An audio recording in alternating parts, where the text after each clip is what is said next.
Hello friends, good morning, नमस्कार। मैं उदय कुमार आप सभी का स्वागत करता हूं अपने बेहद विशेष कार्यक्रम में। मित्रों, 10 बजने वाले हैं और ठीक 10 बजे मैं आप सभी के साथ जुड़ जाता हूं प्रतिदिन। आज भी मैं मेरे मित्रों आप सभी के साथ जुड़ा हूं 10 बड़ी ताज़ा तरीन खबरों को लेकर। 10 top 10 news of the day. मेरे मित्रों, जैसा कि आप सभी को मालूम है कि top 10 news of the day यानी कि आज की 10 ताज़ा तरीन खबरों के साथ मैं आप सभी के साथ जुड़ता हूं।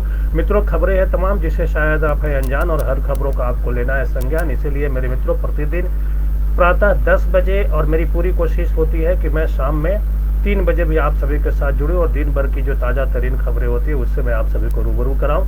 मेरे मित्रों, मैं बिना देर किए आगे बढ़ूंगा, पहली खबर की तरफ बढ़ूंगा। आज की जो सबसे बड़ी और पहली खबर है मेरे मित्रों, वो मानसून सत्र, संसद के मानसून सत्र से जुड़ी हुई है। और आप सभी को मैं बताता चलूं कि मानसून का जो है वो मानसून सत्र शुरू हो चुका है। और मेरे मित्रों, जो है इसमें खबर यह है कि राज्यसभा और लोकसभा 2 शिफ्ट में चल रही हैं और एक बार एक सदन के बैठक में दोनों सदनों के चैम्बर और गैलरी का इस्तेमाल होगा। सभी के लिए मास्क जरूरी होगा। आज मेरे मित्रों, मैं बहुत विस्तार से आप सभी को बताने वाला हूं कि इस बार जो है कोरोना काल में किस तरह से जो है वो संसद की कार्यवाही जो है वो हो रही है, उसके बारे में मैं आप सभी को बताऊंगा। लेकिन उससे पहले मेरे मित्रों, आप सभी को बताऊं कि कोरोना महामारी के बीच संसद का मानसून सत्र जो है आज शुरू हो चुका है और इस सत्र में सीमा पर गतिरोध, कोरोना वायरस महामारी से निपटने और आर्थिक स्थिति जैसे मुद्दे छाए रहने की संभावना है। और इसके साथ ही साथ मेरे मित्रों, आज राज्यसभा के उपसभापति के लिए वोट भी डाले जाएंगे। इसमें जनता दल यू के हरिवंश नारायण सिंह और आरजेडी की तरफ से जो है वो सांसद जो है राज्यसभा के मनोज झा, वो आमने सामने हैं।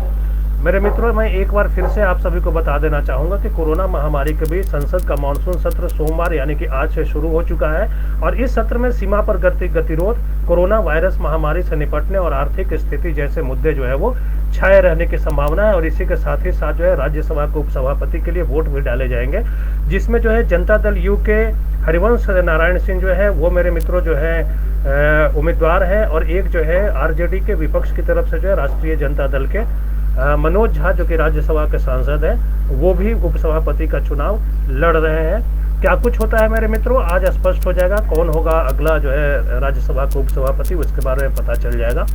मित्रों, मैं आगे बढ़ूंगा और अभी क्या कुछ हुआ सेशन में, जो अभी शुरू हुआ मानसून सत्र, उसमें क्या कुछ हुआ उसके बारे में मैं आप सभी को बताता चलूं। तो कांग्रेस सांसद शशि थरूर ने कहा है कि सरकार संसद के प्रति जवाबदेह है। उन्होंने हमें कब बताया कि भारत और चीन के विदेश और रक्षा मंत्रियों के बीच वार्ता हुई है।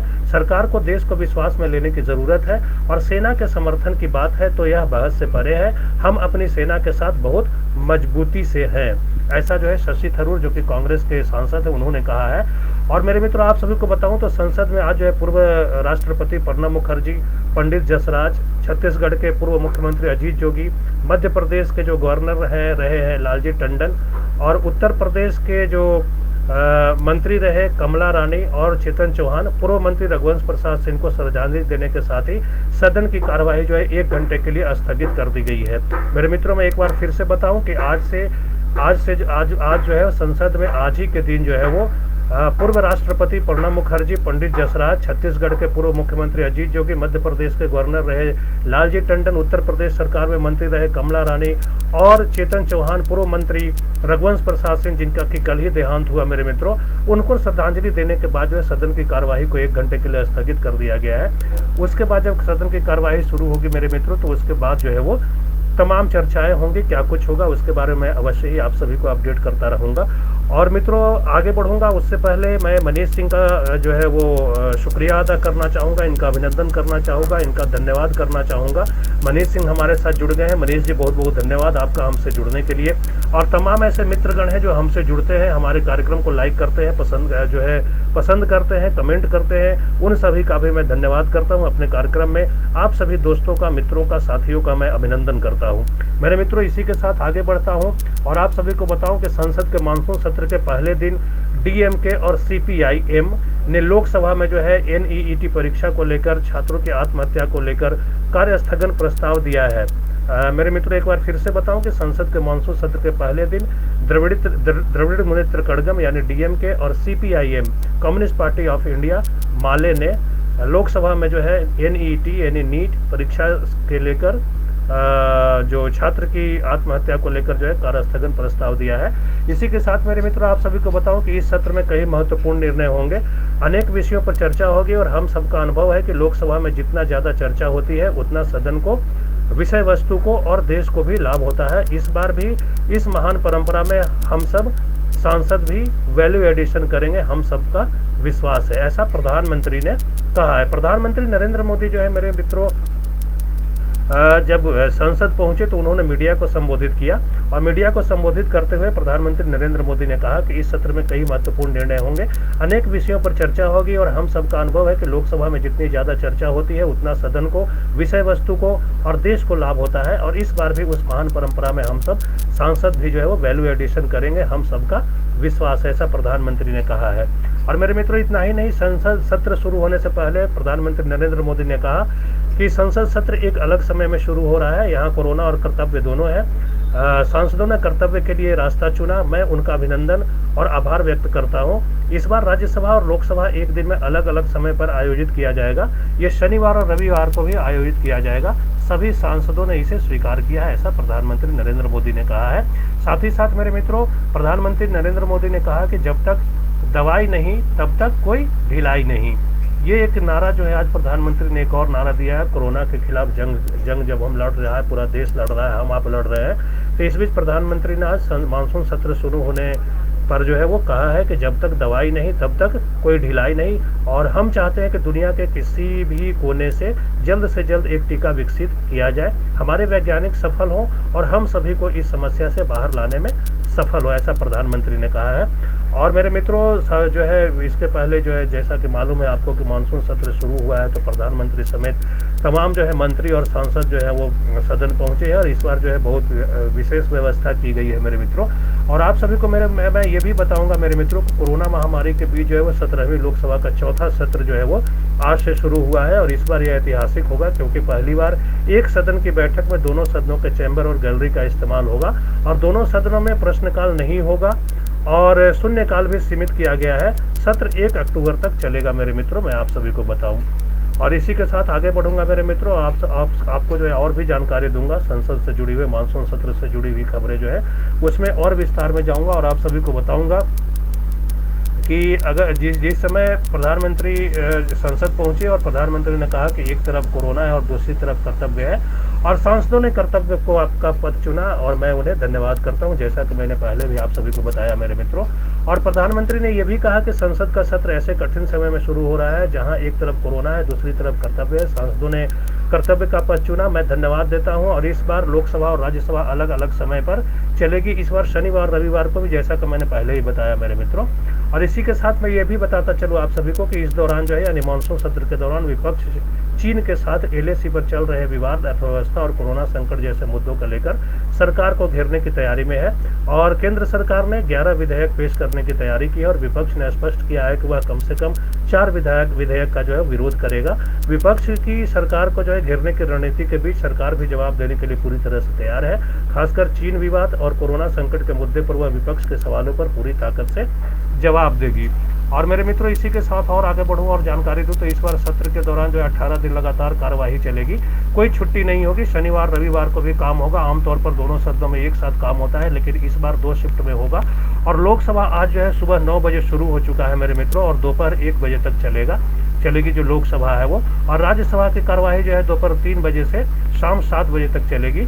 और इसके बाद जो है 15 सितंबर से 1 अक्टूबर तक लोकसभा दोपहर 3 बजे से और शाम 7 बजे तक चलेगी, वहीं राज्यसभा सुबह 9 बजे से दोपहर 1 बजे तक चलेगी।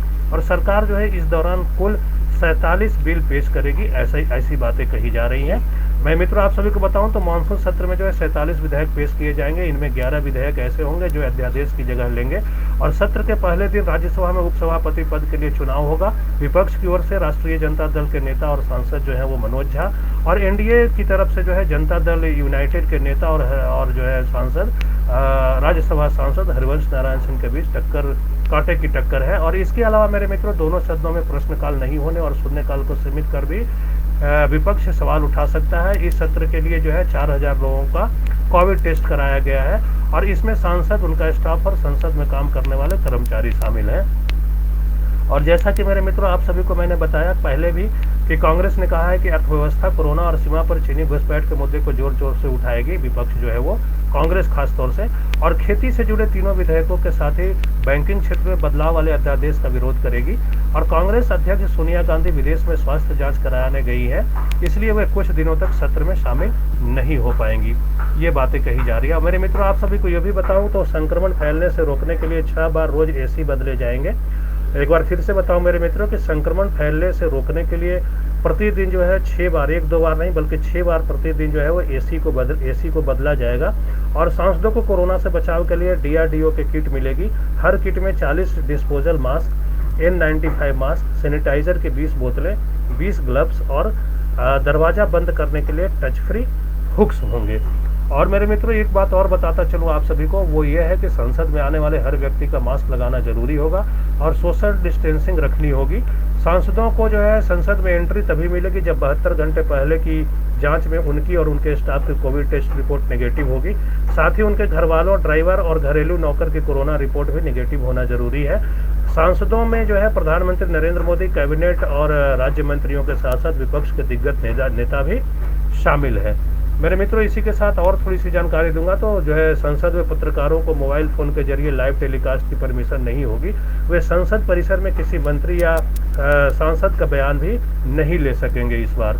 और मित्रों, इसी के साथ मैं और भी आपको थोड़ी सी जानकारी दूंगा तो सदन की बैठक में दोनों सदनों के चैम्बर और गैलरी का इस्तेमाल होगा। 1952 के बाद से भारतीय संसद के इतिहास में ऐसा पहली बार होगा। और सत्र के दौरान राज्यसभा के सदस्य दोनों चैम्बर और गैलरी में बैठेंगे। 60 सदस्यों के बैठने की व्यवस्था राज्यसभा के चैम्बर में और 51 की गैलरी में की गई है। बाकी 132 में जितने भी सदस्य शामिल होंगे उन्हें लोकसभा के चैम्बर में बैठाया जाएगा। और इसी तरह की व्यवस्था लोकसभा की कार्रवाई में भी होगी और राज्यसभा की कार्रवाई में भी मैंने यही दोनों सदनों की कार्यवाही में जो इसी तरह की व्यवस्था की गई है मेरे मित्रों। और आप सभी को यह भी बताता चलूं कि सत्र के पहले दिन सांसदों की कोरोना जांच की गई है। और सत्र के पहले दिन मैंने कल जो है वो सभी सांसदों की कोरोना जांच की गई, जिनमें से 5 सांसदों की रिपोर्ट पॉजिटिव आई है। तृणमूल कांग्रेस के 7 सांसद भी सत्र में हिस्सा नहीं लेंगे। इसमें राज्यसभा के मुख्य सचेतक सुखेंदु शेखर राय भी शामिल है और भारतीय जनता पार्टी के 2 सांसद भी नहीं आएंगे। इसके बारे में मैंने पहले भी आप सभी को जानकारी दी है मेरे मित्रों। और खबर यह भी है कि सत्र के दौरान इस बार यानी मानसून सत्र के दौरान संसद की कैंटीन बंद रहेगी। नाश्ता, लंच और स्नैक्स पैक्ड मिलेंगे, यानी पैक किए हुए खाना मिलेंगे और इन्हें बाहर से मंगवाया जाएगा। कैंटीन पूरी तरह से बंद रहेगी। साथ ही साथ मेरे मित्रों, आप सभी को यह भी बताऊं कि 4 बड़े डिस्प्ले जो है स्क्रीन सदन के चैम्बर में लगाए गए हैं। 4 बड़े डिस्प्ले स्क्रीन जो है सदन के चैम्बर में लगाए गए हैं। 6 छोटी स्क्रीन 4 गैलरियों में लगाई गई है ताकि सदस्य अलग अलग बैठकर भी कार्यवाही में शामिल हो सके। और audio console, ultra violet germicidal radiation, audio video signals के लिए दोनों सदनों को जोड़ने वाले स्पेशल केबल्स और अधिकारियों की गैलरी को अलग करने के लिए पॉलीकार्बोनेट शीट का इस्तेमाल होगा, मैंने किया जा रहा है। ये बातें हैं मेरे मित्रों जो कि अहम है। और आप सभी को मेरे मित्रों पता है कि आज हिंदी दिवस है, तो हिंदी दिवस पे जो है प्रधानमंत्री नरेंद्र मोदी ने भी पूरे भारतवंशियों को, देशवासियों को जो है वो हिंदी दिवस की शुभकामनाएं दी है, बधाई दी है। और इसी बीच मेरे मित्रों गृह मंत्री अमित शाह ने भी हिंदी दिवस की बधाई दी और आज जो है वो देशवासियों को संबोधित भी करेंगे। क्या कुछ खबर है मेरे मित्रों, इसके विस्तार में जाऊंगा और आप सभी को बताऊंगा कि अभी से तकरीबन 15, 16, 17 मिनट बाद जो है वो केंद्रीय गृह मंत्री अमित शाह जो है हिंदी दिवस पर 14 सितंबर को जो है यानी देशवासियों को आज जो है संबोधित करेंगे। और गृह मंत्री ने जारी बयान में कहा गया है, गृह मंत्री की ओर से जारी बयान में, कि उनके संदेश का प्रसारण डीडी नेशनल चैनल पर सुबह 10:30 बजे किया जाएगा। इससे पहले अमित शाह ने ट्वीट कर देशवासियों को हिंदी दिवस की बधाई दी। मेरे मित्रों, आप सभी को बताऊं कि गृह मंत्री ने कहा, अमित शाह ने कहा कि एक देश की पहचान उसकी सीमा और भूगोल से होती है, लेकिन उसकी सबसे बड़ी पहचान उसकी भाषा है और भारत की विभिन्न भाषाएं और बोलियां उनकी शक्ति भी है और इनकी एकता का प्रतीक है। सांस्कृतिक और भाषाई विविधता से भरे भारत में हिंदी सदियों से पूरे देश को एकता के सूत्र में पुरोने का काम कर रही है। और अमित शाह ने यह भी कहा मेरे मित्रों कि हिंदी भारतीय संस्कृति का अटूट अंग है। स्वतंत्रता संग्राम के समय से यह राष्ट्रीय एकता और अस्मिता का प्रभावी और शक्तिशाली माध्यम रही है और हिंदी की सबसे बड़ी शक्ति इसकी वैज्ञानिकता, मौलिकता और सरलता है। नरेंद्र मोदी सरकार की नई शिक्षा नीति से हिंदी और अन्य भारतीय भाषाओं का समानांतर विकास होगा, ऐसा केंद्रीय गृह मंत्री अमित शाह ने कहा। अमित शाह जी ने यह भी कहा कि आज हिंदी दिवस के अवसर पर मैं इसके सशक्तिकरण में जो है योगदान देने वाले सभी महानुभावों को नमन करता हूं और देशवासियों से यह आह्वान करता हूं कि अपनी मातृभाषा के साथ साथ हिंदी का अधिक से अधिक प्रयोग कर जो है उनके संरक्षण और संवर्धन में अपना योगदान देने का संकल्प लें। और हिंदी दिवस की शुभकामनाएं, ऐसा जो है उन्होंने कहा। मित्रों, आप सभी को मैं बताता चलूं कि 14 सितंबर 1949 को संविधान सभा ने हिंदी को आधिकारिक भाषा का दर्जा दिया था और तब से प्रत्येक वर्ष जो है वो 14 सितंबर को हिंदी दिवस जो है वो पूरे देश में बल्कि पूरे विश्व में मनाया जाता है मेरे मित्रों। और मैं भी अपनी तरफ से हिंदी दिवस पे सभी देशवासियों को, साथियों को जो हिंदी के लिए काम कर रहे हैं, उनको जो साहित्य जगत में काम करते हैं, लिखते हैं, जो रचनाकार हैं या फिर जो कथाकार है, जो भी मतलब हिंदी से जो भी जुड़े हुए लोग हैं हमारे देश के या फिर बाहर विदेशों में भी, उनको भी मैं हिंदी दिवस पे जो है वो कोटि कोटि बधाई देता हूँ और उनको जो है उसको शुभकामनाएं देता हूँ हिंदी दिवस की। मेरे मित्रों, इसी के साथ मैं आगे बढ़ूंगा और आप सभी को पता है कि जो बिहार के वरिष्ठ नेता, आरजेडी के वरिष्ठ नेता, पूर्व केंद्रीय मंत्री रघुवंश प्रसाद सिंह अब हमारे बीच नहीं रहे हैं। कल उनका देहांत हो गया है मेरे मित्रों और आज जो है उनका अंतिम संस्कार जो है उनके पैतृक गांव में किया जाएगा। और मेरे मित्रों, अभी जो उसमें क्या कुछ अपडेट है वो मैं आप सभी को बताऊं तो पटना से जो है वो रघुवंश बाबू की जो अंतिम यात्रा है वो निकल चुकी है और अभी वो हाजीपुर पहुंची है और हाजीपुर यानी कि वैशाली के करीब है मेरे मित्रों। और आज जो है उनका दोपहर में जो है वो दोपहर करीब 1 बजे के बाद जो उनका अंतिम संस्कार किया जाएगा और इसके बारे में विस्तार से बताऊंगा मेरे आप सभी को मित्रों। मैं उनके रघुवंश बाबू के की जो अंतिम यात्रा है उसके बारे में बताना चाहूँगा, कहाँ पे उनका अंतिम संस्कार होगा वो बताना चाहूँगा, रघुवंश बाबू के बैकग्राउंड के बारे में भी मैं थोड़ी सी जानकारी दूंगा मेरे मित्रों आज। तो चलिए बिना देर की आगे बढ़ता हूँ और आप सभी को बताता हूँ कि पूर्व केंद्रीय मंत्री और कद्दावर नेता रघुवंश प्रसाद सिंह का अंतिम संस्कार आज जो है वो अपराह्न 2 बजे जो है वैशाली जिले के महनार हसनपुर घाट पर राजकीय सम्मान के साथ किया जाएगा। इसके पहले सोमवार की सुबह 7 बजे यानी आज जो है सुबह 7 बजे उनका पार्थिव शरीर पटना के जेपी सेतु होते हुए हाजीपुर के अनजान पीर चौक पर लाया जा रहा है, बल्कि अब पहुंच गया है वहां पे। और वैशाली में उनका पार्थिव शरीर जगह जगह जनता के दर्शन के लिए ले जाते हुए पैतृक गांव शाहपुर ले जाया जाएगा और फिर वहां से अंतिम यात्रा शुरू होगी। रघुवंश प्रसाद सिंह के निधन जो है मेरे मित्रों रविवार को दिल्ली के अखिल भारतीय आयुर्विज्ञान संस्थान यानी एम्स में हो गया था और उनका पार्थिव शरीर रविवार की शाम में पटना लाया गया, जहां मुख्यमंत्री नीतीश कुमार और उप मुख्यमंत्री जो है बिहार के सुशील मोदी सहित कई लोगों ने, कई नेताओं ने, मंत्रियों ने उन्हें श्रद्धांजलि दी। और मेरे मित्रों, आप सभी को बताऊं कि रघुवंश प्रसाद सिंह राष्ट्रीय जनता दल के बड़े नेता रहे, लेकिन मौत से करीब 3 दिन पहले जो है, केवल 3 दिन पहले मौत से उन्होंने पार्टी से इस्तीफा दे दिया था। मेरे मित्रों, मैं आगे बढ़ूंगा उससे पहले हमारे साथ जो मित्रगण जुड़े, संजय सिंह उनका और मनीष सिंह, आप दोनों का मैं बहुत बहुत धन्यवाद करता हूं। और तमाम ऐसे दोस्त, साथी, मित्र जो हमारे वीडियो को लाइक कर रहे हैं, कमेंट कर रहे हैं, मेरे कार्यक्रम को पसंद कर रहे हैं, आप सभी का मैं बहुत बहुत धन्यवाद करता हूं। अपने कार्यक्रम में आप सभी का अभिनंदन करता हूं। और मेरे मित्रों, इसी के साथ मैं आगे बढ़ता हूं और आप सभी को बताऊं कि दिवंगत जो रघुवंश प्रसाद सिंह का पार्थिव शरीर जो है रविवार की शाम में पटना लाया गया दिल्ली से दिल्ली के एम्स में। जैसा कि मैंने आपको बताया कि उनका निधन हो गया था, उसके बाद जो है रघुवंश प्रसाद सिंह का पार्थिव शरीर रविवार के शाम में जो है पटना लाया गया, जिसे विधानसभा परिसर ले जाया गया और वहां मुख्यमंत्री नीतीश कुमार, उप मुख्यमंत्री सुशील कुमार मोदी, जो बिहार विधानसभा के अध्यक्ष है, स्पीकर जो है विजय कुमार चौधरी, उसके बाद नेता प्रतिपक्ष तेजस्वी यादव और राबड़ी देवी सहित कई लोगों ने उन्हें श्रद्धांजलि अर्पित की। और उसके बाद आम लोगों के दर्शन के लिए पार्थिव शरीर को कौटिल्य नगर स्थित उनके आवास पर रखा गया। मेरे मित्रों, आप सभी को बताऊं कि रघुवंश प्रसाद सिंह का पार्थिव शरीर आरजेडी कार्यालय नहीं ले जाया गया। महज 3 दिन पहले ही 10 सितंबर को उन्होंने पत्र के जरिए आरजेडी की प्राथमिक सदस्यता से इस्तीफा देकर बिहार की राजनीति में हलचल मचा दी थी।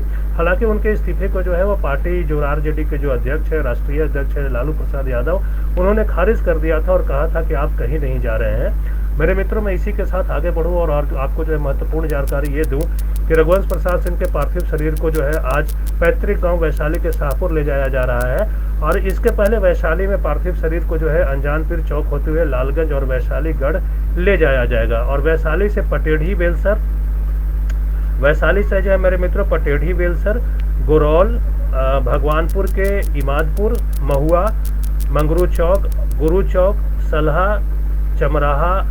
चमरहारा के बाद जो है उनके पैतृक गांव शाहपुर में अंतिम दर्शन के लिए ले जाया जाएगा। और फिर दोपहर जो है वो दोपहर 2 बजे जो है गंगा किनारे पानापुर घाट पर राजकीय सम्मान के साथ उनका अंतिम संस्कार किया जाएगा। जो अभी तक जो है मेरे मित्रों जो खबर है हमारे पास वो मैं आप सभी को दे रहा हूँ। और आप सभी को ये भी बताता चलो कि रघुवंश प्रसाद सिंह का 74 वर्ष की उम्र में रविवार को दिल्ली के एम्स के आईसीयू में निधन हो गया था, जैसा कि मैंने पहले भी बताया आप सभी को। और 2 दिन पहले उनकी हालत बिगड़ गई थी सांस लेने में परेशानी के बाद। उन्हें जो है वेंटिलेटर पर रखा गया था। इसके पहले जून में कोरोना पॉजिटिव आने पर उन्हें पटना एम्स में भर्ती कराया गया था, जिससे वे उबर गए थे, किंतु निमोनिया की शिकायत बरकरार रहने पर उन्हें बेहतर इलाज के लिए दिल्ली एम्स में ले जाया गया था मेरे मित्रों, जहां उन्होंने आखिरी सांस ली। इसके साथ ही बिहार की राजनीति के एक समाजवादी स्तंभ का अंत हो गया है मेरे मित्रों।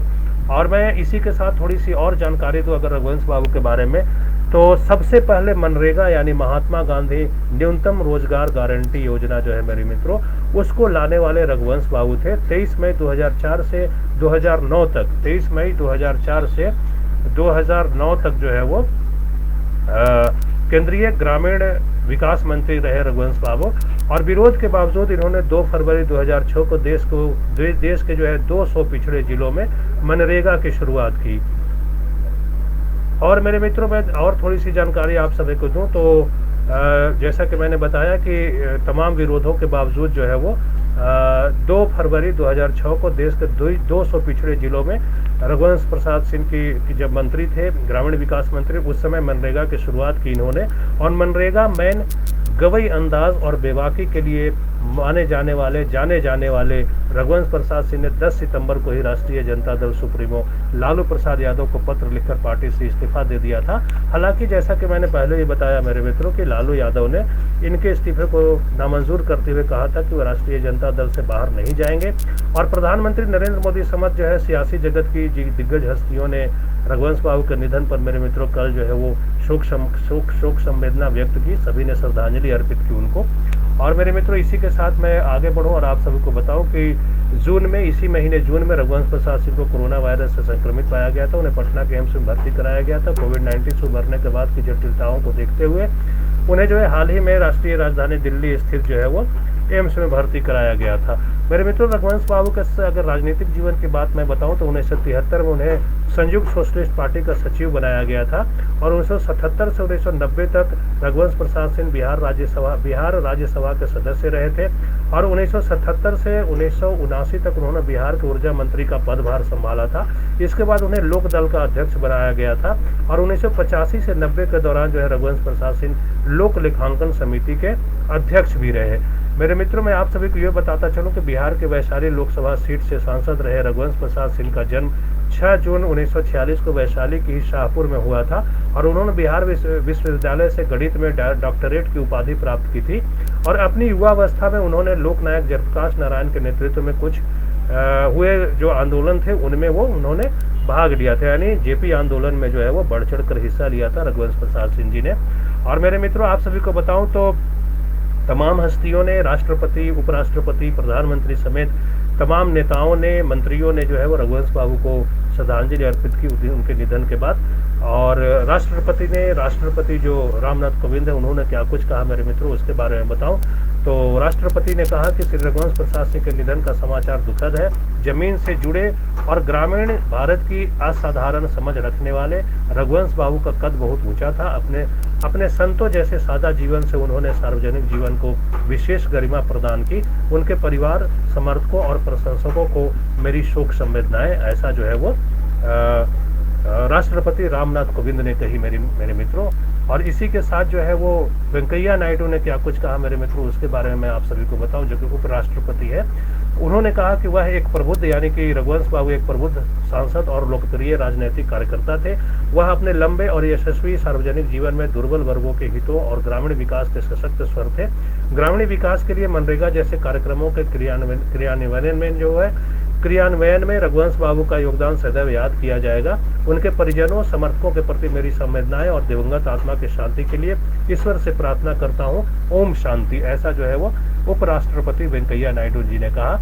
मित्रों अमित शाह ने क्या कहा उसके बारे में मैं बताऊं तो उन्होंने कहा कि बिहार के वरिष्ठ राजनेता रघुवंश बाबू के निधन की सूचना से अत्यंत दुख हुआ।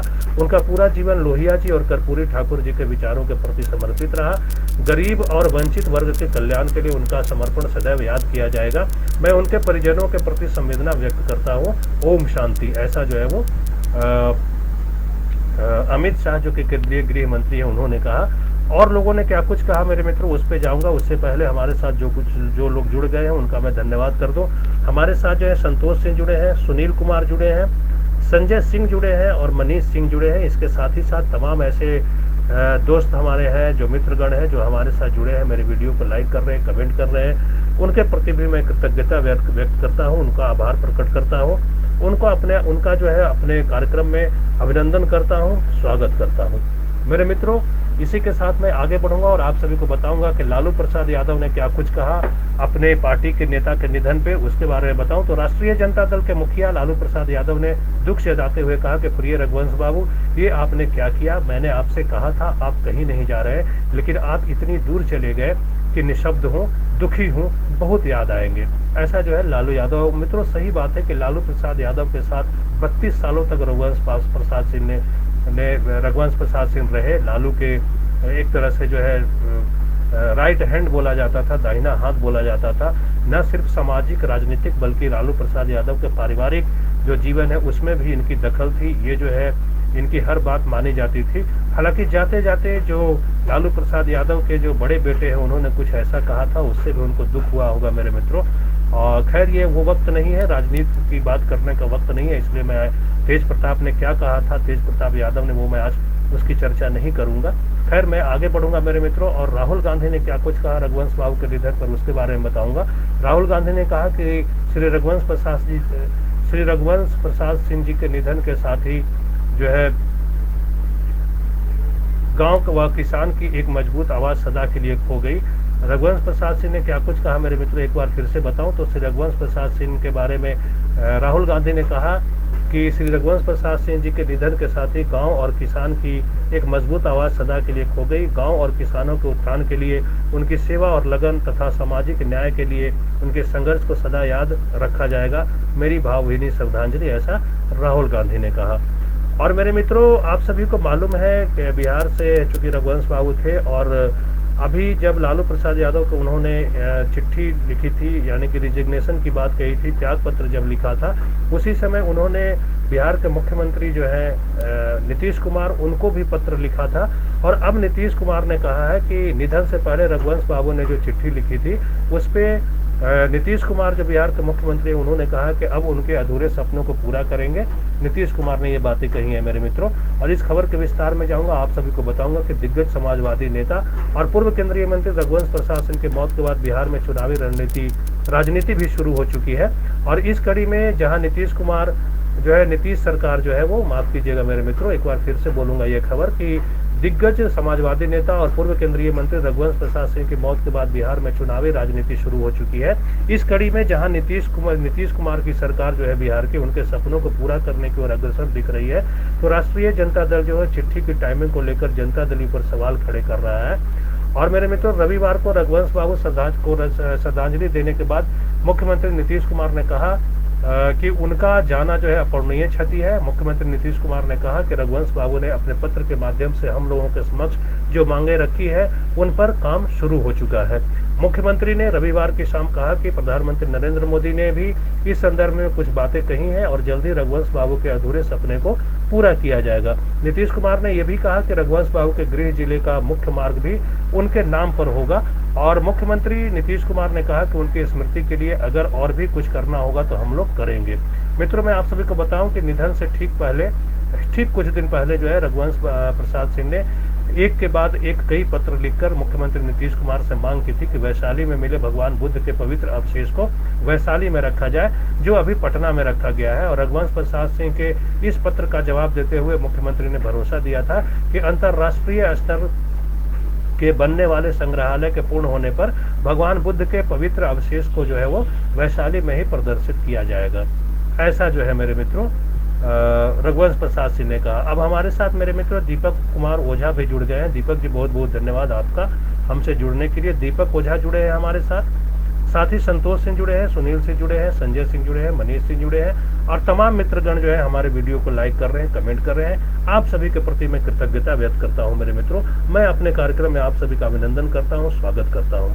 और मेरे मित्रों, मैं आप सभी को ये बताता चलूं कि मुख्यमंत्री ने जो है, यानी कि जो बिहार के मुख्यमंत्री नीतीश कुमार, उन्होंने रघुवंश प्रसाद सिंह को लिखे पत्र में कहा था कि भगवान बुद्ध के काबुल संग्रहालय यानी अफगानिस्तान में रखे भिक्षा पात्र को वैशाली वापस लाने के लिए कार्रवाई करने के अनुरोध से संबंधित आपका दिनांक जो है वो 10/9/2020 का पत्र प्राप्त हुआ।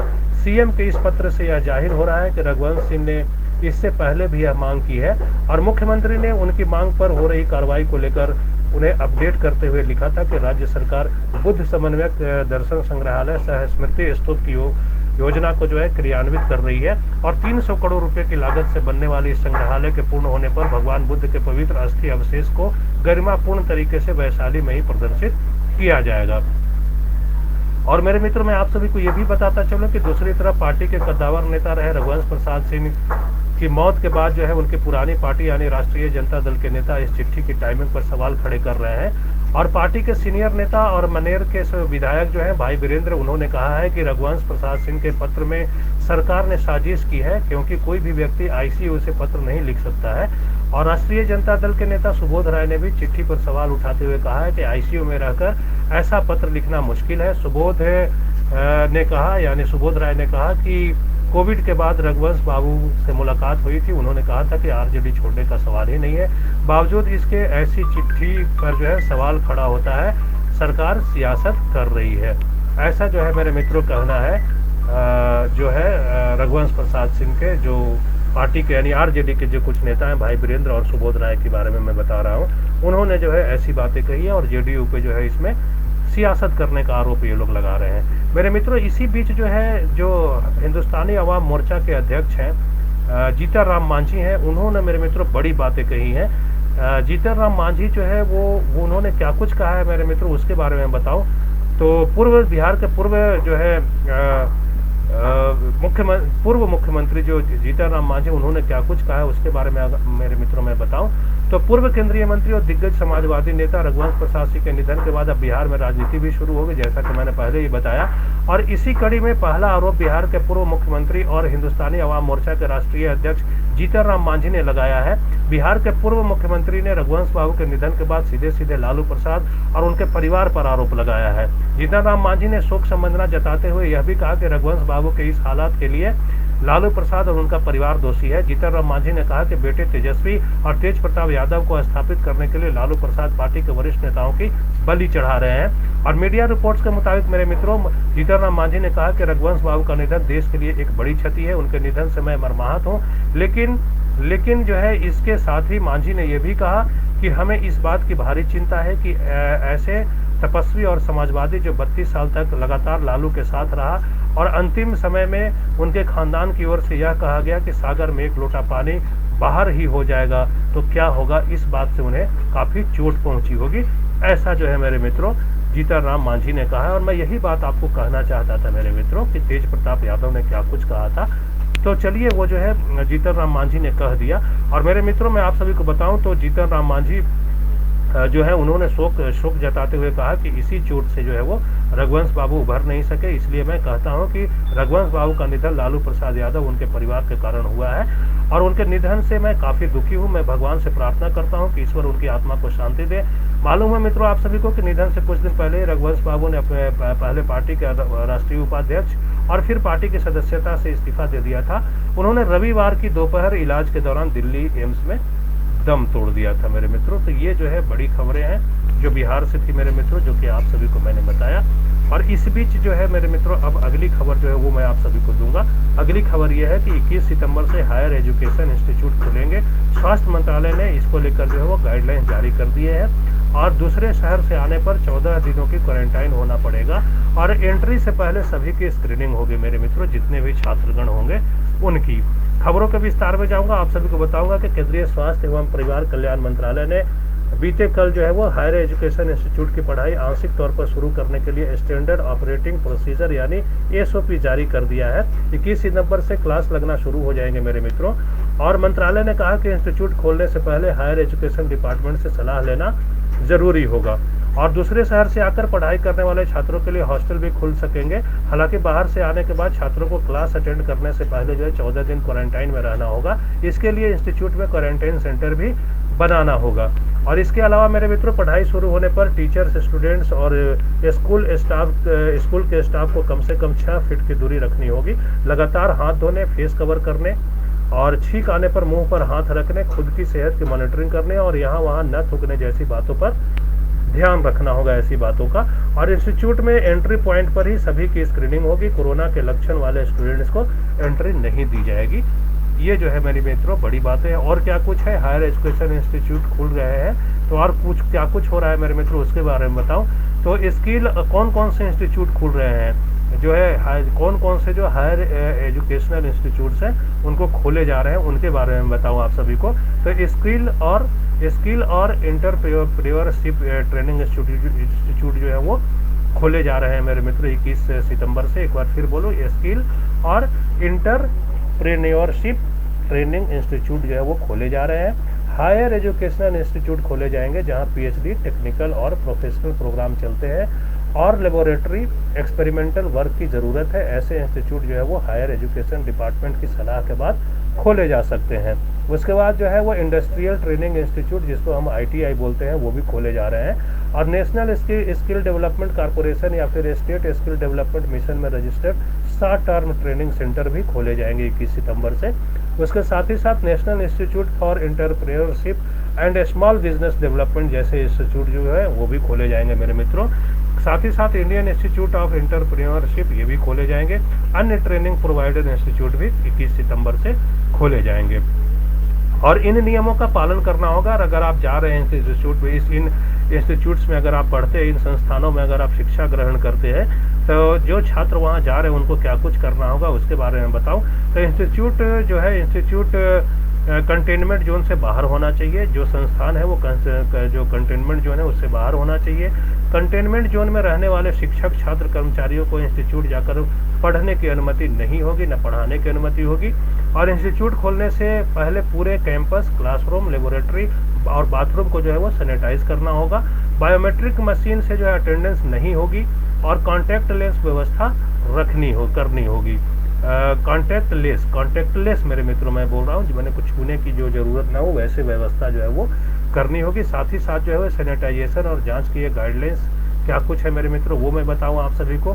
तो एंट्री पॉइंट पर जो है वो प्लस ऑक्सीमीटर, थर्मल गन की व्यवस्था होनी चाहिए ताकि जो है एसिम्प्टोमेटिक व्यक्ति का ऑक्सीजन लेवल और बॉडी टेम्परेचर जांचा जा सके। एक बार फिर बताओ मेरे मित्रों, तो सैनिटाइजेशन और जांच के लिए क्या कुछ गाइडलाइंस जारी किए गए हैं स्वास्थ्य मंत्रालय की तरफ से, उसके बारे में मैं बता रहा हूँ। तो जो प्रवेश गेट होगा, जो कि एंट्री पॉइंट जिसको हम बोल रहे हैं, एंट्री पॉइंट पर जो है वो पल्स ऑक्सीमीटर रखना होगा, थर्मल गन की व्यवस्था करनी होगी और ताकि जो है वो एसिम्प्टोमेटिक व्यक्ति का ऑक्सीजन लेवल और बॉडी टेम्परेचर जांचा जा सके।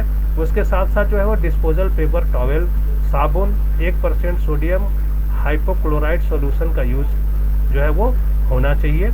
और टीचर्स और कर्मचारियों को फेस मास्क, हैंड सैनिटाइजर उपलब्ध कराने की जिम्मेदारी स्कूल मैनेजमेंट की होगी। और ढका हुआ डस्टबिन होना चाहिए और कूड़ा फेंकने की सही व्यवस्था भी होनी चाहिए। सफाई कर्मी को जो है काम पर लगाने से पहले सही तरह से ट्रेनिंग देनी भी ज़रूरी होगी। और मेरे मित्रों आप सभी को बताऊं तो एक्टिविटी की प्लानिंग और शेड्यूलिंग क्या होगी उसके बारे में बताऊं तो एकेडमिक कैलेंडर ऐसा बनाया जाए जिससे भीड़ जुटने की संभावना न हो और सभी छात्रों के लिए ऑनलाइन और डिस्टेंस लर्निंग प्रोग्राम का भी ऑप्शन देना होगा, इसे बढ़ावा देना होगा। साथ ही साथ मेरे मित्रों एकेडमिक कैलेंडर में जो है ऑफलाइन क्लास के साथ ऑनलाइन क्लास और ट्रेनिंग को भी शामिल किया जाए, ऐसी बातें भी कही जा रही हैं। साथ ही साथ एक समय में एक जगह पर कम से कम लोगों को बुलाया जाए, इसका ध्यान रखना होगा। और लेबोरेटरी में प्रैक्टिकल एक्टिविटी को शेड्यूल करते समय भी छात्रों की संख्या और लेबोरेटरी की क्षमता का ख्याल रखना होगा। सोशल डिस्टेंसिंग का इसमें भी पालन करना होगा। साथ ही साथ मेरे मित्रों ज़्यादा रिस्क वाले छात्र, कर्मचारी या शिक्षकों को जो है वो अधिक सावधानी रखनी होगी और ऐसे लोगों को फ्रंट लाइन में काम न करने दिया जाएगा। साथ ही साथ मेरे मित्रों आप सभी को बताऊं कि हॉस्टल के लिए क्या कुछ नियम होंगे। तो ऐसे छात्र जो दूसरे शहर या राज्यों से आ रहे हैं, उनके पास जो है ऑनलाइन एजुकेशन की सुविधा उपलब्ध नहीं है। उन्हें हॉस्टल, गेस्ट हाउस या रेसिडेंशियल कॉम्प्लेक्स अलॉट किया जा सकता है। और बाहर से आकर हॉस्टल में रहने वाले छात्रों को 14 दिन क्वारंटाइन रहना होगा। इसके बाद ही छात्र क्लास अटेंड कर सकेंगे। इंस्टीट्यूट में जो है आइसोलेशन की व्यवस्था करना जरूरी होगा। और हॉस्टल में रहने के लिए आने वाले सभी छात्रों की स्क्रीनिंग की जाए। केवल जो है एसिम्प्टोमेटिक छात्रों को ही हॉस्टल में माफ कीजिएगा मेरे मित्रों, केवल जो है एसिम्प्टोमेटिक छात्र जो होंगे उन्हीं को जो है वो हॉस्टल में रूम अलॉट किया जाएगा। और जिन छात्रों में कोरोना के लक्षण दिखते हैं उन्हें इंस्टीट्यूट के आइसोलेशन वार्ड में रखा जाएगा। एक रूम में 2 छात्रों के बेड के ही बीच की दूरी जो है कम से कम 6 फीट रखी जाएगी। और छात्र टीचर का जो है कर्मचारी में लक्षण मिलने पर क्या करना होगा उसके बारे में बताऊं मेरे मित्रों, तो उसे तुरंत जो है वो आइसोलेट किया जाएगा और जहां किसी दूसरे के जाने की इजाज़त न होगी। और पेरेंट्स जो है मेरे मित्रों, तो पेरेंट्स को इसकी सूचना दी जाएगी। और जब तक डॉक्टरी जांच न हो जाए तब तक उसे फेस कवर जो है वो करने को कहा जाएगा। और नज़दीकी अस्पताल या फिर स्टेट हेल्पलाइन से तुरंत संपर्क किया जाएगा, ऐसा जो है वो कहा गया है गाइडलाइंस में। और पूरे परिसर को जो है फिर से जो है वो डिसइंफेक्ट किया जाएगा। और स्टूडेंट्स या फिर टीचर किसी मानसिक तनाव या फिर मानसिक बीमारी से जूझ रहा है तो उसके लिए रेगुलर काउंसलिंग भी होगी। तो ये मेरे मित्रों कोरोना महामारी के बीच जो है वो 21 सितंबर से जो इंस्टीट्यूट सारे खुल रहे हैं उसके बारे में गाइडलाइंस जारी किए गए हैं स्वास्थ्य मंत्रालय, परिवार कल्याण मंत्रालय की तरफ से। तो उसके बारे में मैंने विस्तृत जानकारी आप सभी को दी। और इसी के साथ मेरे मित्रों मैं कोरोना की जानकारी दे दूं, कोरोना में क्या कुछ अपडेट है। तो कोरोना में मेरे मित्रों क्या है कि देश में कोरोना मरीजों का आंकड़ा जो है अब 48 लाख के पार हो गया है। और 24 घंटे के अंदर जो है वो 93,215 लोग संक्रमित पाए गए हैं। इसी के साथ मरीजों की संख्या अब जो है भारत में 48,45,302 हो गई है। इनमें 37,77,044 लोग जो है ठीक भी हो चुके हैं। और मेरे मित्रों आप सभी को बताऊं कि बीते कल यानी रविवार को 77,746 लोग जो है अस्पतालों से डिस्चार्ज किए गए हैं और 1,140 संक्रमितों ने दम तोड़ दिया है। तो ये मृतकों की संख्या और संक्रमितों की संख्या भी लगातार बढ़ रही है मेरे मित्रों। परसों के मुकाबले कल जो है थोड़ी सी जो है वो राहत थी, थोड़ी संख्या कम थी, लेकिन मृतकों की संख्या देखिए मेरे मित्रों ज़्यादा है। परसों जो है 1004 मृतकों की संख्या थी, आज जो है वो 1000 यानी कल जो है 1140 मरीजों ने दम तोड़ दिया कोरोना के कारण। और मेरे मित्रों आप सभी को बताऊं कि अब जो है वो मरने वालों का कुल आंकड़ा जो है 79,754 हो गई है। तकरीबन 80,000 लोगों की मौत हो चुकी है मेरे मित्रों। और ये जो आंकड़े मैं दे रहा हूँ आप सभी को, ये आंकड़े जो है वो covid19india.org से के मुताबिक है। और मेरे मित्रों आगे बढ़ूंगा, कोरोना में और थोड़ी जानकारी है वो भी दूंगा, लेकिन उससे पहले हमारे साथ जो मित्रगण जुड़े हैं उनका धन्यवाद कर दूंगा। हमारे साथ जो नए सुरेंद्र कुमार सिंह जी जुड़ गए हैं, सुरेंद्र जी आपका बहुत बहुत धन्यवाद हमसे जुड़ने के लिए। मेरे मित्रों आगे बढ़ूंगा और मैं आप सभी को बताऊंगा कि तमिलनाडु में जो है वो रविवार को यानी बीते कल जो है 5,693 लोगों की रिपोर्ट पॉजिटिव आई है। और इसी के साथ यहाँ संक्रमितों का कुल आंकड़ा मेरे मित्रों 5 लाख के पार हो गया। अब तक 5,02,759 लोग संक्रमित हो चुके हैं तमिलनाडु में। और राहत की बात यह है मेरे मित्रों कि इनमें से 4,47,366 लोग ठीक भी हो चुके हैं। अभी 47,012 मरीजों का इलाज जो है वो तमिलनाडु के विभिन्न अस्पतालों में चल रहा है, जबकि 8,381 मरीजों की अब तक तमिलनाडु में मौत हो चुकी है। और मेरे मित्रों इस बीच जो है वो केंद्रीय स्वास्थ्य मंत्री जो डॉक्टर हर्षवर्धन है, उन्होंने कोरोना वैक्सीन को लेकर अच्छी खबर दी है। उन्होंने कहा है कि अगले साल यानी कि 2021 के पहले 3 महीने में वैक्सीन आ सकती है। हालांकि अभी कोई डेट देना मुमकिन नहीं होगा। डॉक्टर हर्षवर्धन ने सोशल मीडिया पर जो है वो अपने फॉलोअर्स के सवालों के जवाब में कहा कि एक बार वैक्सीन आने के बाद सरकार का पूरा फोकस हाई रिस्क वालों पर होगा। इसमें सब जो है इसमें पहले से बीमार लोग, बुजुर्ग शामिल हैं, उन्हें सबसे पहले वैक्सीन दी जाएगी। और मेरे मित्रों आप सभी को बताऊं तो डॉक्टर हर्षवर्धन ने कहा कि वैक्सीन एडमिनिस्ट्रेशन को लेकर बनी नेशनल एक्सपर्ट कमेटी प्लान बना रही है, जिससे वैक्सीन को ज़्यादा से ज़्यादा लोगों तक पहुंचाया जा सके। उन्होंने कहा कि वैक्सीन तैयार करने में सभी तरह की सावधानी बरती जा रही है और इसके बावजूद अगर किसी को विश्वास की कमी है तो वह खुशी खुशी वैक्सीन का पहला डोज लगवाने के लिए तैयार है। और मेरे मित्रों इसी के साथ मैं आगे बढ़ूंगा और आप सभी को बताऊंगा कि दिल्ली वासियों को जो है मेरे मित्रों जो है बड़ी खबर एक दिल्ली वासियों के लिए आई है।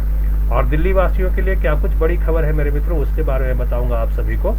तो खबर यह है मेरे मित्रों कि मेट्रो के बाद अब दिल्ली में योगा सेंटर और जिम भी खुल सकेंगे। लंबी रस्साकसी के बाद अंततः जो है वो दिल्ली आपदा प्रबंधन प्राधिकरण यानी डीडीएमए ने इसकी मंजूरी दे दी है।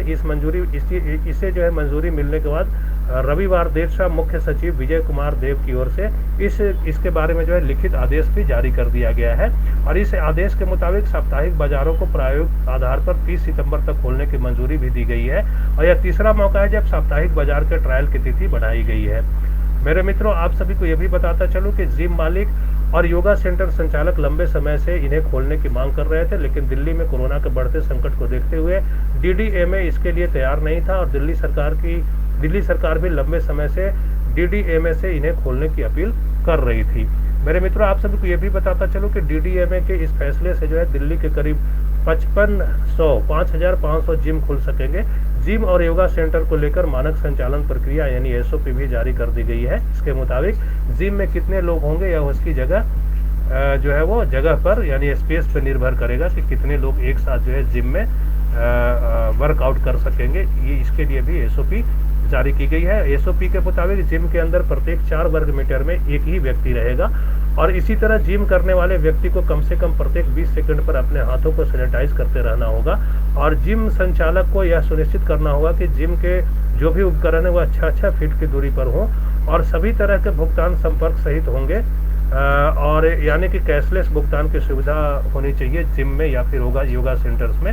और साथ ही साथ मेरे मित्र, प्रवेश द्वार पर जो है सैनिटाइजेशन और थर्मल स्क्रीनिंग भी होनी चाहिए। जिम के अंदर फेस मास्क लगाना अनिवार्य होगा और योगा करते समय भी इसे यानी फेस मास्क को लगाना जरूरी होगा। तो ये मेरे मित्रों जो है वो कोरोना से संबंधित, कोरोना से इफेक्टेड जो भी खबरें थी उसके बारे में मैंने बताया आप सभी को। और इसी के साथ मेरे मित्रों अब मैं आप सभी को जो है जम्मू कश्मीर ले जाना चाहूँगा। और जम्मू कश्मीर से खबर यह है मेरे मित्रों कि कश्मीर में सेना की जो है वो सेना ने एक नई मुहिम शुरू की है और कॉन्टैक्ट ट्रेसिंग के जरिए युवाओं को आतंकी बनने से जो है वो भारतीय सेना रोक रही है और इससे आतंक की चेन तोड़ने में वो मदद मिल रही है। मेरे मित्रों, आप सभी को बताता चलूंगा, विस्तार में जाऊंगा खबर के और आप सभी को बताऊंगा कि कश्मीर घाटी में युवाओं को आतंकी बनने से रोकने के लिए सेना कॉन्टैक्ट ट्रेसिंग की मदद ले रही है। एक आर्मी ऑफिसर ने बताया कि एनकाउंटर में मारे गए या स्थानीय आतंकवादियों के परिवार और दोस्तों की पहले पहचान की जाती है। इसके बाद काउंसलिंग के जरिए उन्हें बदले में हथियार न उठाने के लिए प्रेरित किया जाता है। मेरे मित्रों, ये बड़ी अच्छी खबर है, बड़ी खबर है। अगर कोई किसी पहल से किसी मुहिम से अगर जम्मू कश्मीर यानी घाटी के युवाओं को आतंक को जो है वो अपनाने से रोका जा रहा है, उनको जो है अगर समझाया बुझाया जा रहा है तो एक बड़ी बात है मेरे मित्रों। और मैं आप सभी को बताऊं कि कश्मीर में विक्टर फोर्स 15 कॉर्प्स के head lieutenant general BS Raju ने बताया कि सही समय पर या कमजोर हालत में सही मार्गदर्शन के जरिए भटके युवाओं को गलत कदम उठाने से रोका जा सकता है। उन्होंने बताया कि फोर्स जो है वो पुलवामा, अनंतनाग, शोपियां और कुलगाम जिलों को देख रही है और सेना का फोकस आतंक की चेन तोड़ने पर रहता है और इसे मैंने अपनी टीम के साथ शुरू से ही फॉलो किया है। और मेरे मित्रों, जिनके बारे में मैं बता रहा हूँ, लेफ्टिनेंट जनरल BS राजू, उन्होंने ये भी कहा है, वो ये भी बताया उन्होंने कि दक्षिण कश्मीर में मुठभेड़ में मारे गए और आतंकी भर्तियों का सेना ने रिव्यू किया। इसके बाद अधिकारियों ने एनकाउंटर में मारे गए किसी भी स्थानीय आतंकी की कॉन्टैक्ट ट्रेसिंग की प्रोसेस शुरू की। इसके नतीजे काफी अच्छे रहे और कई युवाओं को आतंकवाद की ओर जाने से रोक लिया गया। उन्होंने ये भी कहा मेरे मित्रों कि ज़्यादा जानकारी उन्होंने ज़्यादा जानकारी ऐसे लोगों की संख्या के बारे में बताने से इनकार कर दिया और उन्होंने घाटी के स्थानीय लोगों की संख्या के बारे में बताने से भी इनकार कर दिया। उन्होंने इस साल हथियार उठा लिए थे, उनके बारे में उन्होंने नहीं बताया। उन्होंने कहा कि संख्या का कोई महत्व नहीं है, हमारा लक्ष्य हथियार उठाने के आइडिया को काउंटर करना है। और हालांकि दक्षिण कश्मीर के DIG अतुल गोयल ने बताया था कि इस साल करीब 80 स्थानीय युवाओं ने अलग अलग आतंकी संगठनों को ज्वाइन किया है। मेरे मित्रों, जो जनरल राजू हैं, उन्होंने बताया कि ऐसे कई मामले हैं जिसमें मां और परिवार ने सोशल मीडिया पर अपने चाहने वालों से आतंक छोड़कर घर लौटने की अपील की और भटके हुए युवाओं को वापस लाने के लिए परिवार और समाज की भी भूमिका जो है काफ़ी अहम हो जाती है। उन्होंने कहा कि जब समाज ऐसे लोगों को अपनाने के लिए तैयार होता है तो उसका बहुत ही ज़्यादा असर पड़ता है। और मेरे मित्रों, आप सभी को बताऊं कि विक्टर फोर्स के हेड के रूप में जनरल राजू को 2016 में अनंतनाग के 20 साल के माजिद खान के फेमस सरेंडर का श्रेय दिया जाता है और माजिद लश्कर-ए-तैयबा में शामिल हो गया था और जब उस तक उसकी माँ की अपील पहुंची तो वह लौट आया। उसे भरोसा दिया गया था कि उसकी ज़िंदगी बदल जाएगी और ऐसा किया भी गया। उन्होंने बताया कि आज वह जम्मू कश्मीर के बाहर पढ़ाई कर रहा है और इससे ज़्यादा मैं कुछ नहीं बता सकता। और मेरे मित्रों, ये जो है बड़ी खबर थी। साथ ही साथ जो है अगली खबर वो दिल्ली से है, उसके बारे में मैं आप सभी को बताऊं तो ये खबर मेरे मित्रों दिल्ली हिंसा से जुड़ी हुई है और यूएपीए के तहत उमर खालिद को गिरफ्तार किया गया है। लंबी पूछताछ के बाद ये कार्रवाई की गई है उमर खालिद के खिलाफ। मेरे मित्रों, इस खबर के विस्तार में जाऊंगा और आप सभी को बताऊंगा कि दिल्ली हिंसा मामले में यूएपीए के तहत दिल्ली पुलिस स्पेशल सेल ने कार्रवाई करते हुए जवाहरलाल नेहरू विश्वविद्यालय यानी जेएनयू के पूर्व छात्र उमर खालिद को गिरफ्तार किया है। खालिद पर आरोप है कि उसने पूर्वोत्तर दिल्ली की हिंसा में सहयोग किया था। और मेरे मित्रों, 2 सितंबर को उमर खालिद ने दिल्ली पुलिस के अपराध शाखा के अधिकारियों से 6 घंटे तक पूछताछ की थी और इस पूछताछ के बाद पुलिस अधिकारियों का कहना था कि उमर खालिद ने पूछताछ में सहयोग नहीं किया। जरूरत पड़ने पर उमर खालिद को फिर से पूछताछ के लिए बुलाया जा सकता है। मित्रों, आप सभी को बताता चलूं कि पुलिस अधिकारियों के मुताबिक 2 सितंबर को हुई पूछताछ में उमर खालिद ने शाहीन बाग में हुई बैठक में शामिल होने की बात से इनकार किया था। इसके साथ ही दिल्ली हिंसा की साजिश रचने में संलिप्तता को भी नकार दिया था। उमर खालिद ने यह भी कहा था कि वह कभी जो है वह ताहिर हुसैन से नहीं मिला है। मेरे मित्रों, आप सभी को बताऊं कि जेएनयू के पूर्व छात्र उमर खालिद के खिलाफ दिल्ली पुलिस के स्पेशल सेल में दिल्ली दंगों की साजिश रचने का मामला दर्ज है। एफआईआर में उमर को नामजद किया गया था। बाद में सोशल सेल ने जो है उमर के खिलाफ और कानूनी गतिविधि अधिनियम यूएपीए की धारा भी लगा दी थी। स्पेशल सेल ने जो है उमर खालिद से 1 अगस्त को भी पूछताछ की थी और स्पेशल सेल ने जो है वो जांच के लिए उमर खालिद का फोन जमा कर लिया था। मेरे मित्रों, इसी के साथ अपडेट ये भी है कि दिल्ली दंगों के मामले में किए गए पूरक आरोप पत्र दिल्ली दंगों के मामले में फाइल किए गए पूरक आरोप पत्र को लेकर दिल्ली पुलिस ने रविवार को सफाई दी। दिल्ली पुलिस ने कहा कि यह स्पष्ट किया जाता है कि सीताराम येचुरी, योगेंद्र यादव और जयती घोष को हमारे द्वारा दायर पूरक आरोप पत्र यानी दिल्ली हिंसा मामले में अभियुक्त नहीं बनाया गया है। दिल्ली पुलिस ने कहा कि एक व्यक्ति को केवल खुलासा किए गए बयान के आधार पर अभियुक्त नहीं बनाया जाता है। केवल पर्याप्त पुष्टि योग्य सबूतों के आधार पर ही आगे की कानूनी कार्रवाई की जाती है। मेरे मित्रों, ये थी तमाम बड़ी खबरें जिससे आप सभी को रूबरू कराना था। मित्रों, आप सभी को मालूम है कि मैं प्रतिदिन जो हूँ ताज़ा तरीन खबरों से आप सभी को रूबरू कराता हूँ। उसी कड़ी में मैंने आप सभी को विस्तृत जानकारी दी। और मेरे मित्रों, इसी के साथ मैं आप सभी से विदा लेना चाहूँगा।